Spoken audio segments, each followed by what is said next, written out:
Hey everyone, I am your biology educator Pragati Singh and I welcome you all on the online platform of Mentors EduServe।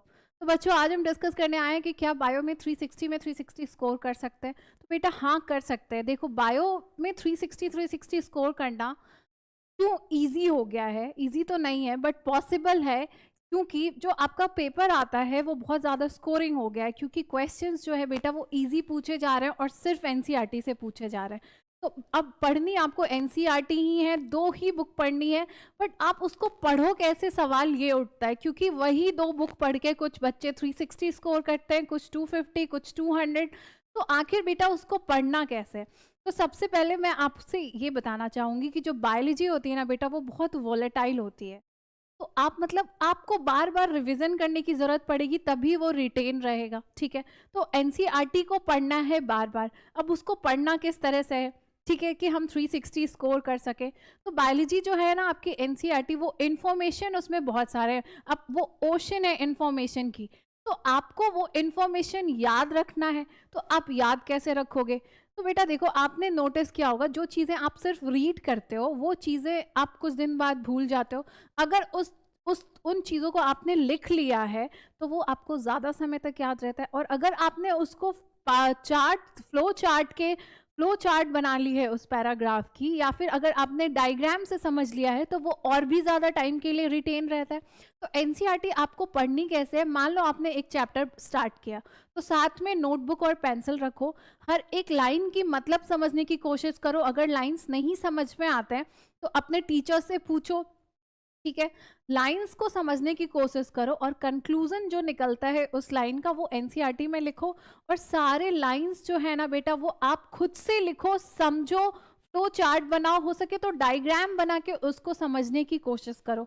हर एक diagram को देखो, ठीक है। इतना करने के बाद क्या होता है बेटा, आपने चैप्टर पढ़ लिया तो अब आपको उसका एप्लीकेशन आना जरूरी है। तो एप्लीकेशन के लिए आपको क्वेश्चंस करने पड़ेंगे। आप एक कोई भी एमसीक्यू की बुक ले लो, लाइक एनसीईआरटी फिंगर टिप ले लो।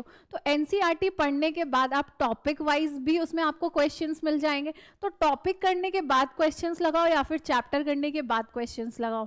तो वो क्वेश्चंस करने के बाद क्या होगा, पहले तो आपने पढ़ लिया, अब क्वेश्चन करोगे। जो भी क्वेश्चन नहीं समझ में आता है उसको जाके वापस एनसीईआरटी में रीड करो, देखो कौन से क्वेश्चंस में आपको प्रॉब्लम आ रही है।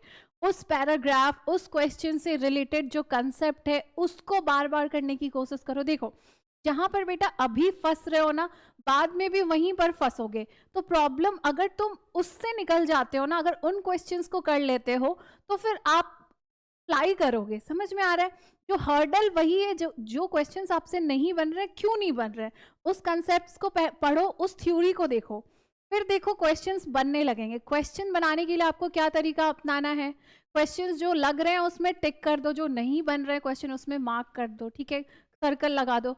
अब जब तुम रिवाइज करोगे ना, मान लो दोबारा तुमने वो चैप्टर पढ़ा, क्वेश्चंस लगाना है, तो जो क्वेश्चन तुमने पहली बार बनाई थी ना वो अभी भी तुमसे बनेगा।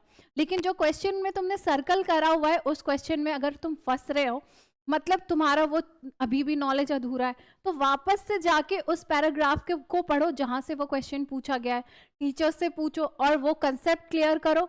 जब वो हर्डल क्रॉस कर जाओगे तो अपने आप तुमको इम्प्रूवमेंट दिखाई देगा।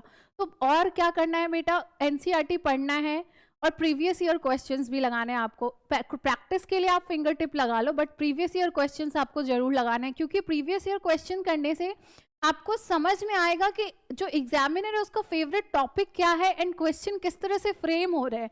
तो आपको एक आइडिया होना बहुत इंपॉर्टेंट है कि नीट में क्वेश्चन किस तरह से पूछे जाते हैं, खास करके फ्रेशर्स।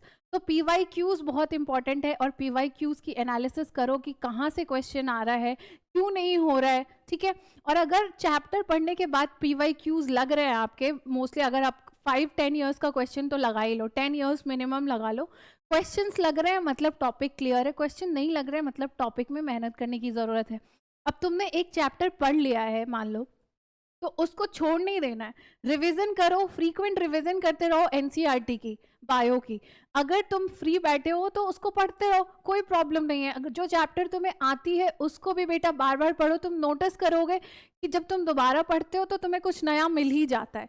तो एनसीईआरटी को जितनी बार हो सके पढ़ो, गिनो मत कि तुमने कितनी बार पढ़ा है, ठीक है।